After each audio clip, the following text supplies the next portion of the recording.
Hello, hello. Merry Christmas and a Happy New Year to all of you.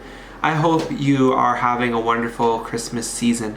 I wanted to just make a quick video because it's been quite a while and I've kind of admittedly found myself in the chronically offline trend, if you've heard about that. I have an older phone and I only have 64 gigs, and I say only very sparingly, but by today's standards that's pretty low. You got a lot of apps that use heavy performance, and I use a lot of those apps, so 64 gigs is starting to get pretty tight. So I found myself having to make sacrifices, having to delete things, having to delete apps. So some of my first culprits were the easier decisions, maybe a restaurant food app that I haven't been to, a restaurant I haven't been to in a long time, or, an old free music app, or a game that I played excessively for 2 weeks and then stopped playing it altogether. But then I had to get more intentional as my storage continued to get tighter, and it went from just unused apps, unused food apps, unused game apps to apps that I actually kind of used.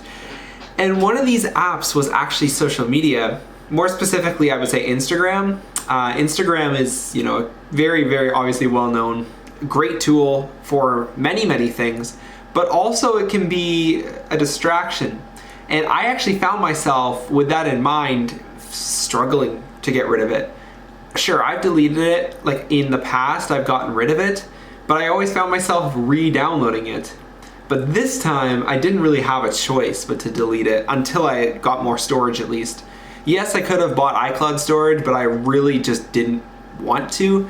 And to this day, I actually have not reinstalled the app. I will be completely transparent. I have used the online web browser, but I feel like those are two very different things because there's a lot more steps involved to actually go onto the browser and to use the Instagram UI. Because it's a completely different UI. It's a completely different user experience, and it's less enjoyable, and I actually feel like that's keeping me off of it more. I'm not saying, if you enjoy Instagram and you enjoy keeping up with people, that's great, but for me at least, I was going on out of habit, being fed all these algorithms and all these products I didn't need, having these products I didn't need or want or I wasn't thinking about just thrown in my face. And it just felt like a waste of my time and a waste of my focus. And I don't say that as sort of like a monk mode influencer, you gotta, own every second of your time. Well, no, there is a fact of reality that we do need 8 hours a night to sleep, right? We need 8 hours a night to sleep. We need to cook, we need to eat, we need to drive places, we need to get to work. There are times where our time might not actually be used as efficiently as we might hope in a perfect world, but that's really not reasonable. Sure, it might be rational, when you think of it on paper, but it's actually not reasonable in the long term. So having this decision, I have found, actually has led to pretty significant results in terms of my focus and my concentration. I'm able to read books more. I'm able to read books quicker and better. And I'm not saying reading quick is good. For me, I do things fast. That's just part of who I am. It's part of my nature. And I've been reading a pretty good amount, and it's actually been a great experience. Rather than being on my phone all night to go to sleep, I'm reading. What? I never thought this was possible. Of course, there are other aspects. My faith is a huge part of that. My faith helps me to be grounded even when I can have the tendency to worry or become anxious. My faith helps me to be still through that. And I do find that reading is sort of like an add-on to that in a sense. I've read the Bible, and my gosh, one of the best books ever written. It's actually a collection of 66 books, but that has changed my life, and it's actually led to a reading passion in general for me. I was never a reader, and I struggled when I first started reading the Bible because I always believed in God. I always believed there was a God out there, but I never really understood or had any interest, to be quite frank. I thought all this theology was so complex and so irrelevant, especially to younger people. But it turns out later, I learned this later, but a staggering number of Gen Z ask these questions. What is my ultimate purpose being here? What is the ultimate meaning of life? If we're here and we have these struggles, well, what's the end result? Why are we here? What is going to come of it? There's an interest in spirituality at a very, very high level statistically, at least the studies I saw. So that kind of, interestingly enough, although it was a struggle at first, I won't lie about that, it actually led to a new passion, a newfound passion.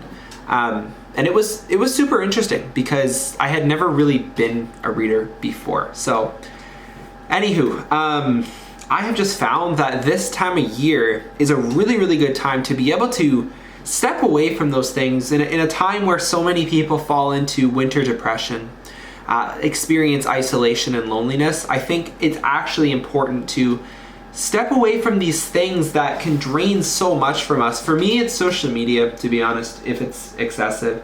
It's nothing about the communication or nothing about keeping in touch with those you love. For me, that's super important. I think we all, we're social beings. We all need that love and that connection. It's how we're designed. It's who we are wired to be. We all deep down want to be loved and we want to be respected. But it doesn't have to come through social media exactly, because we have to remember that the algorithms of social media are the algorithms of a company. Instagram and Facebook, or I guess Instagram's owned by Facebook. Facebook is a company. It is a business. It is a publicly traded company. And they have practices and they have algorithms and they have professionals to program these algorithms. So sure, it is a technical free product, but at the same time, is it really free if it's taking up so much of your time and your energy? That's the way I think of it. That's the way I think of it. If it's costing me my energy, or if it's costing me my drive or my passion, it's costing me something. It might not be a financial number, but it's still costing me something internally. And I do believe in that. So this season has just been super, super beneficial for reflection and for stillness and for space. I think we all could use space.